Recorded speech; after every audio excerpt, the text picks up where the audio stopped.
Contre le chômage, avons-nous vraiment tout essayé? À cette question, Patrick Valentin se plaît à répondre par la négative. Cet ancien responsable de la métallurgie, reconverti il y a 20 ans à la philanthropie, s'est donné pour mission d'éradiquer le chômage de longue durée. Pour ce faire, il imagine une entreprise d'un nouveau genre qui n'aurait pas pour but premier de faire du profit, mais de créer de l'emploi. En 1994, c'est à Seiches-sur-le-Loir que naît la première tentative d'entreprise à but d'emploi. Le projet se veut simple mais radical, reconvertir les dépenses liées au chômage de longue durée pour subventionner de l'emploi. Les activités choisies par les salariés en fonction de leurs compétences et de leurs envies doivent répondre à des besoins inassouvis sur le territoire. Toutefois, la loi rend impossible le financement de l'expérimentation qui tombe dans l'oubli.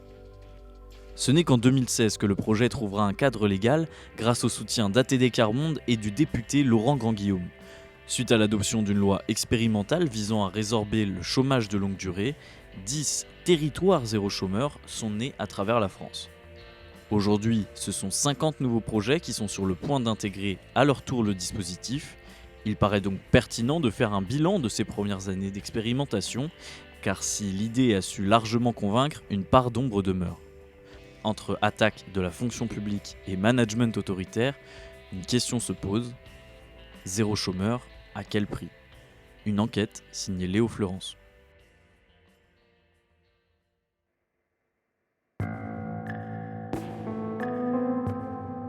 Bienvenue à toutes et à tous dans cette ultime partie de l'enquête Zéro chômeur, à quel prix? Jean-Pascal Igelet et Mathieu Béraud sont tous les deux chercheurs à l'Université de Lorraine. Ils ont enquêté sur le territoire zéro chômeur de Colombey-les-Belles vers Nancy. Ils reviendront sur les limites de ce dispositif qu'ils suivent depuis le commencement.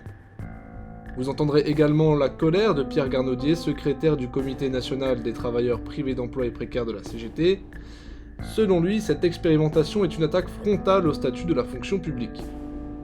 Vous l'aurez compris, dans cette seconde partie, on prend un peu de hauteur pour faire le point sur un dispositif qui a su séduire, malgré des dérives bien réelles.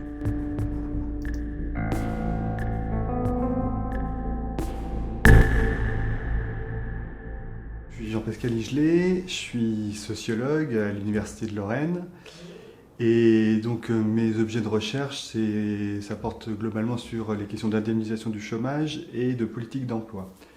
Et c'est dans ce cadre-là qu'avec mon collègue Mathieu Béraud, on a étudié la mise en place d'une expérimentation territoire zéro chômeur de longue durée sur le pays de Colombey, donc une communauté de communes rurales du sud de la Meurthe-et-Moselle. Le dispositif, il avait deux noms en fait au départ. Il s'appelait territoire zéro chômeur de longue durée ou alors l'emploi conçu comme un droit. Et c'est cette idée d'offrir, de garantir un droit à l'emploi qui moi m'a intéressé au départ. Qu'est-ce que ça veut dire garantir un droit à l'emploi? Et c'est là-dessus vraiment qu'on a décidé d'investiguer un peu ce qui se passait, quoi. Alors, je m'appelle Mathieu Béraud, je suis enseignant-chercheur en économie dans un laboratoire de sociologue. Je suis plutôt économiste du travail et à force de fréquenter même des sociologues, je suis devenu un petit peu socio-économiste. Donc le projet repose sur trois principes. C'est que personne n'est inemployable, il y a de l'argent tant qu'il en faut pour créer de l'activité, et que il y a des activités, en veux-tu, en voilà, c'est pas le travail qui manque. Et finalement, le principe de ce projet, c'est de réallouer les dépenses directes et indirectes liées au chômage de longue durée pour le financement de salaires, pour des chômeurs qui seraient devenus utiles sur leur territoire et utiles au même titre que tout le monde pour produire de la richesse économique. C'est pas de l'insertion, c'est d'une part, on va proposer des CDI, donc c'est de l'emploi durable, mais surtout ce qui est intéressant, c'est que l'idée c'était de partir du projet des chômeurs de longue durée du territoire, partir de leurs envies, d'une part, et puis aussi partir des potentialités et puis des besoins qu'on aurait jugés utiles sur le territoire. Donc c'était l'idée de, c'est pas un employeur, une structure d'insertion qui recrute, c'est la construction d'une entreprise, la construction d'un projet d'entreprise en partant, donc, encore une fois, des projets et des envies des chômeurs. Et c'est cette inversion vraiment qui nous paraissait intéressant de voir comment ça pouvait se concrétiser. On est sur un droit à l'emploi, c'est ce qu'on appelle l'exhaustivité territoriale, c'est-à-dire que tout chômeur de longue durée volontaire peut prétendre à obtenir un emploi dans une entreprise qui est construite spécifiquement pour le projet, qu'on appelle les entreprises à but d'emploi. Donc c'est les entreprises dont le but est vraiment de créer des emplois. Et donc c'est ça qui est vraiment intéressant et qui permet de renverser la logique, c'est que du coup, il y a une dimension un peu émancipatrice dans cette histoire. Il y a l'idée que on n'a pas des publics cibles à secourir, on a des chômeurs de longue durée qui sont en capacité de proposer, qu'on va accompagner en fait, pour construire un projet d'entreprise et on va leur garantir un droit à l'emploi construit sur leur propre projet. La difficulté, ou en tout cas ce qu'on a pu observer, c'est qu'il n'y a pas uniquement cette lecture. Il y a une deuxième lecture du projet, alors là, qui est plus portée, je dirais, par les élus, par y compris peut-être la direction même de l'entreprise à but d'emploi, par une partie des membres du conseil d'administration, qui est une lecture où il faut que ça fonctionne, et pour que ça fonctionne, il faut aller vite et créer de l'emploi. Créer de l'emploi dans des activités qu'on imagine à la fois porteuses pour le territoire et aussi consommatrices en main-d'œuvre, parce que, bon, voilà, il y a ce qu'on appelle les industries de main-d'œuvre, et il y en a d'autres qui sont un peu moins. Et donc le territoire donc, a pu comme ça imposer un certain nombre d'activités, imposer, en tout cas, a poussé pour la mise en place de certain nombre d'activités qui ne correspondaient pas forcément à ce qu'avaient exprimé comme souhait les chômeurs.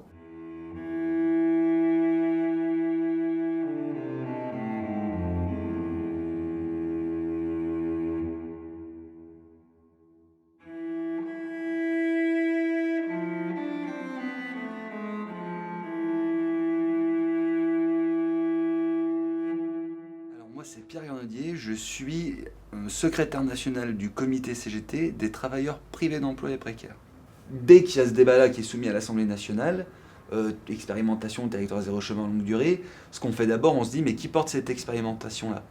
Quand on voit que ceux qui portent cette expérimentation-là, c'est notamment le patronat de la métallurgie, on se dit, aïe, aïe, aïe, ça sent le sapin.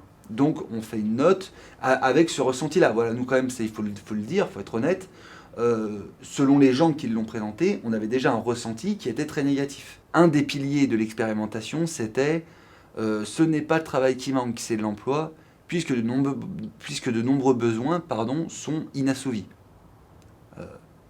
Il y a un type d'organisation de l'emploi, c'est-à-dire même une organisation de la production, une autre forme que celle de l'exploitation capitaliste, qui a été gagnée au sorti de la guerre. Ça s'appelle les services publics. Et à cette nouvelle forme d'organisation du travail-là correspondait une nouvelle forme du cadre salarial, le statut de la fonction publique.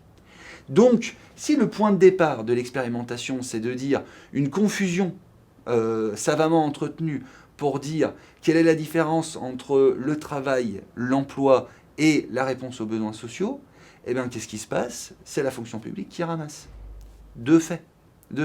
Il y a une série d'emplois, effectivement, que prennent l'expérimentation territoire zéro chômeur longue durée, des activités qui, en réalité, répondent de la fonction publique territoriale, par exemple.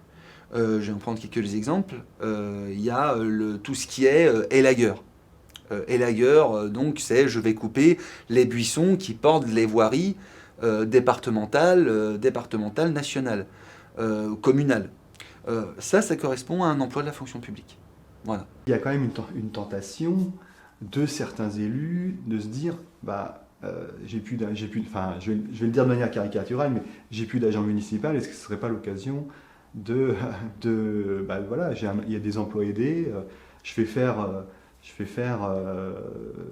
le travail qu'un fonctionnaire pourrait faire, mais je le fais faire par un salarié de l'entreprise à but d'emploi. Alors, il y a quand même eu, pour l'instant, me semble-t-il, le comité local a quand même résisté à ce qui serait une certaine forme de dérive comme ça, mais on est quand même toujours à la limite. On sait que, par exemple, l'entreprise à but d'emploi a récupéré une activité, ce qu'ils appellent de gestion du parc matériel, et qu'en fait, l'idée, c'est en gros de gérer le matériel d'animation des fêtes de village, des choses comme ça. Donc en gros, c'est installer une sono, des chaises, des chapiteaux.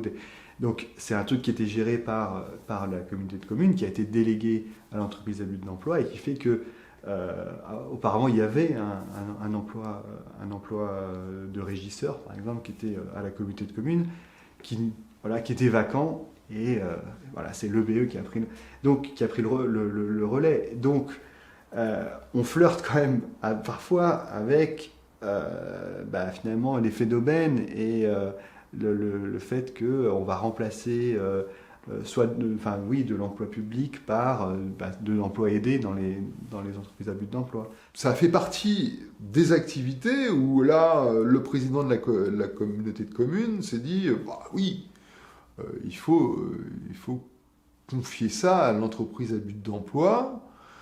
Et effectivement, lorsqu'on a interrogé, nous, les salariés, sur cette question-là, on a eu ce retour assez étonnant, mais finalement pas si étonnant, c'est-à-dire, nous, on n'était pas si contents de récupérer ça. La régie, parce que la régie, c'est beaucoup de manutention, finalement. C'est apporter des estrades, des enceintes, tout ça. Et c'est le week-end. Donc, ça peut être accepté par des gens, parce que c'est leur métier, et puis, voilà, ils savent concilier vie professionnelle, vie familiale, y compris quand c'est le week-end. Mais pour eux, c'était problématique, quoi. C'était problématique, c'est pas vraiment ce qu'ils avaient envie de faire. Alors, du point de vue, est-ce que c'est un véritable effet d'aubaine ? La question, est-ce qu'ils auraient pu recruter ? En fait, c'est ça, quoi. S'ils seraient restés plusieurs années sans régisseur, il fallait bien qu'ils trouvent une solution, quoi. Laurent Grand-Guillaume, je suis président de l'association Territoire Zéro Chômeur de Longue Durée. Nous, on n'a pas vocation à reprendre des activités qui seraient externalisées par les collectivités locales. Les collectivités locales, elles doivent faire leur travail. Elles doivent assumer leurs prérogatives. Nous avons rencontré, par exemple, j'ai échangé avec Philippe Martinez, qui est secrétaire général de la CGT, et la CGT avait fait des documents en disant attention à ce qu'il n'y ait pas d'une externalisation de services publics. Donc là, oui, c'est le point de vigilance. Et donc, quand il y a ce type de difficultés, eh bien, c'est notamment les partenaires sociaux qui peuvent participer aux comités locaux qui vont dire attention, là, vous franchissez une ligne rouge vers laquelle il ne faut pas aller. Donc il y a un débat dans le territoire sur cette situation précise, mais clairement, nous n'avons pas vocation à participer à une externalisation de services publics et donc à être instrumentalisés d'ailleurs en la matière. Nous, ce que je vous ai dit, c'est plutôt de développer ce qui n'existe pas. Donc là, en l'occurrence, ça existait avant, ça a été fait par l'entreprise à but d'emploi, parce qu'ils se sont dit, ça n'existe plus, voilà, mais ce n'est pas la bonne voie. Là, il faut discuter avec les collectivités locales et leur dire, attendez, vous ne pouvez pas supprimer cette activité, il y en a besoin, vous voyez, elle doit rester publique. Le président de l'association Territoire Zéro Chômeur ne paraît pas informé de ces dérives. Il semblerait pourtant que la sous-traitance de services publics par les entreprises à but d'emploi soit pratique courante au sein de l'expérimentation. Dans un rapport portant sur le territoire zéro chômeur situé dans la Nièvre et publié en mai 2019 par la DARES, il est indiqué qu'actuellement 8 à 10 salariés sont détachés auprès de structures comme l'Office du tourisme, la communauté de communes, le centre social, la mairie ou encore certaines écoles du territoire. Le rapport de la DARES, finalement, c'est un rapport qui est fait du point de vue de l'État. La DARES, c'est l'État. Et qui est fait donc d'un point de vue, finalement, où il y a une doctrine, vous voyez, qui existe et qui est reproduite de décennie en décennie. En fait, qu'est-ce qui est marchand et qu'est-ce qui ne l'est pas aujourd'hui ? Vous voyez, nous, on considère qu'il y a des activités que l'on peut développer, qui sont dans le domaine de l'économie sociale et solidaire, mais qui ne sont pas développées par l'État ou les collectivités territoriales. Donc, est-ce qu'on doit se dire, on ne le fait pas, ça n'existe pas. on ne le fait pas parce que ça pourrait être public, d'accord, et donc on ne rend pas service aux personnes alors que ce n'est pas fait. Vous voyez? Donc oui, on fait des choses qui pourraient potentiellement d'ailleurs parfois être un service public. Mais force est de constater que dans les territoires, à certains endroits, la trésorerie municipale a disparu. Alors c'est pas nous qui allons la faire, hein, mais la trésorerie a disparu, publique je veux dire. La poste a disparu, le commissariat a disparu, enfin tout a disparu finalement. Il reste encore l'école, fort heureusement, et la mairie. mais je veux dire, donc si ça a disparu, c'est bien qu'on peut le faire, enfin nous on peut le développer. Et donc on le développe, effectivement, et on développe certaines activités. Je vous donne un exemple, un écrivain public, ça pourrait être public un écrivain public. Nous, dans certains territoires, on redéveloppe des activités d'écrivain public. Il y a beaucoup de personnes qui n'ont pas accès et qui sont frappées d'analphabétisme ou des problèmes d'écriture et qui sont face à la paperasse, vous savez, toute cette bureaucratie qu'il faut remplir, des CERFA, des documents, et qui ne peuvent pas le faire. Et ben nous, on est là pour le faire. Ça pourrait être le service public, mais ça n'existe pas. Le problème de raisonner comme ça, c'est que c'est la dynamique. Et c'est ce qu'on observe depuis 20-30 ans, c'est qu'il y a quand même, avec le développement massif des subventions à l'emploi, des aides à l'emploi, des emplois d'insertion, et puis sans parler ensuite des stages, des services civiques, vous ne pouvez pas mettre autant de gens dans ce qu'on pourrait appeler dans de l'emploi aidé ou des statuts de transition vers l'emploi, sans que ça ait un impact sur le stock d'emploi. Forcément, si vous multipliez les stages, au bout du compte, il y a un certain nombre d'employeurs qui ne vont pas développer certains emplois qu'ils auraient développés si jamais il y avait beaucoup de stages. Et bien c'est pareil, vous ne pouvez pas imaginer qu'en multipliant les emplois aidés, ça n'ait pas, au bout du compte, en dynamique, un effet sur le stock d'emplois, on va dire, normaux. On n'arrive pas à imposer aux mairies, parce que ça coûte trop cher, hein, et quand on dit ça coûte trop cher, c'est les travailleurs qui coûtent trop cher. C'est les travailleurs, c'est le statut de la fonction publique qui coûte trop cher. Donc on va prendre des travailleurs qui coûtent moins cher. On n'arrive pas collectivement à imposer effectivement aux collectivités locales que l'activité d'élagage réponde à un besoin social et des besoins sociaux qui sont importants. Par exemple, limiter les accidents de la route. C'est pas une petite mission de service public. Parce qu'on n'arrive pas à imposer ça, ces missions-là ne sont plus entretenues, et donc, elles tombent en désuétude, et l'expérimentation territoire zéro chômeur longue durée arrive avec son principe, et dit, nous, des chômeurs de longue durée, vont réaliser cette mission-là. Le maire de la communauté de communes qui dit qu'elle n'a pas les moyens de prendre quelqu'un pour entretenir les chemins, ou je sais pas quoi, ou faire des travaux dans la commune et qui va avoir recours à l'EBE, c'est aussi une solution de facilité qui fait que peut-être que les élus locaux se battent plus assez pour avoir les budgets nécessaires de l'État. Bref, alors bon, c'est comment dire, c'est pas du procès d'intention que je fais. C'est juste que, forcément, ça crée des dynamiques. Et donc, Territoire zéro chômeur de longue durée participe de ce mouvement-là de dynamique. Et du coup, vous créez... Qu'est-ce qu'on crée comme emploi dans les EB? On crée... Alors, du CDI. C'est quand même intéressant que ce soit du CDI. À temps choisi, donc c'est intéressant. Mais au SMIC. Et donc, au SMIC, et avec très peu de perspectives de carrière, en fait. Alors que c'est du CDI.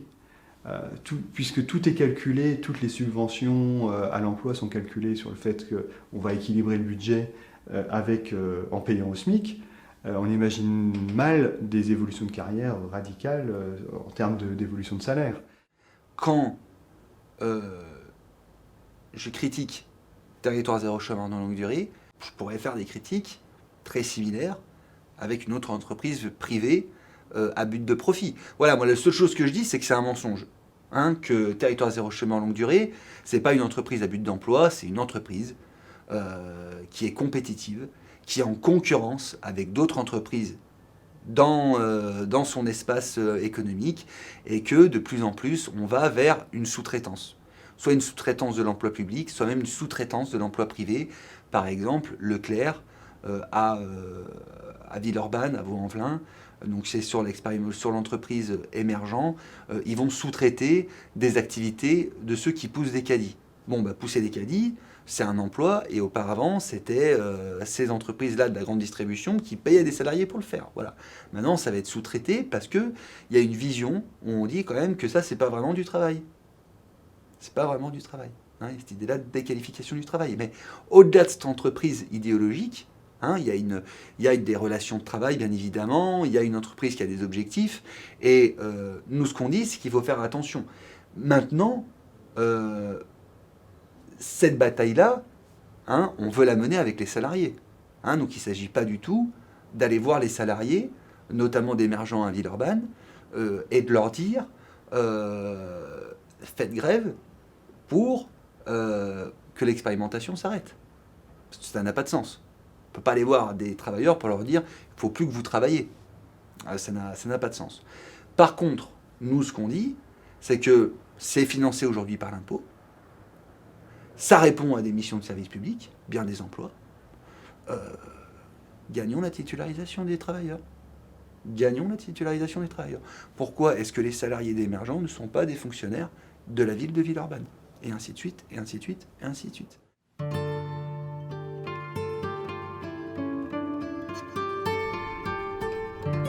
C'est la fin de cette enquête, n'hésitez pas à la partager si elle vous a paru utile. Merci à Bénédicte Zanco, Laurent Grand-Guillaume, Pierre Garnaudier, Jean-Pascal Higelet et Mathieu Béraud pour avoir accepté de répondre à mes questions. Enfin merci à tous les salariés, anciens ou actuels de l'entreprise Émergent, qui n'apparaissent pas dans cette enquête mais qui m'ont tout de même livré leurs témoignages, sans lesquels aucun travail sérieux n'aurait été possible. C'était Léo Fleurance, à bientôt.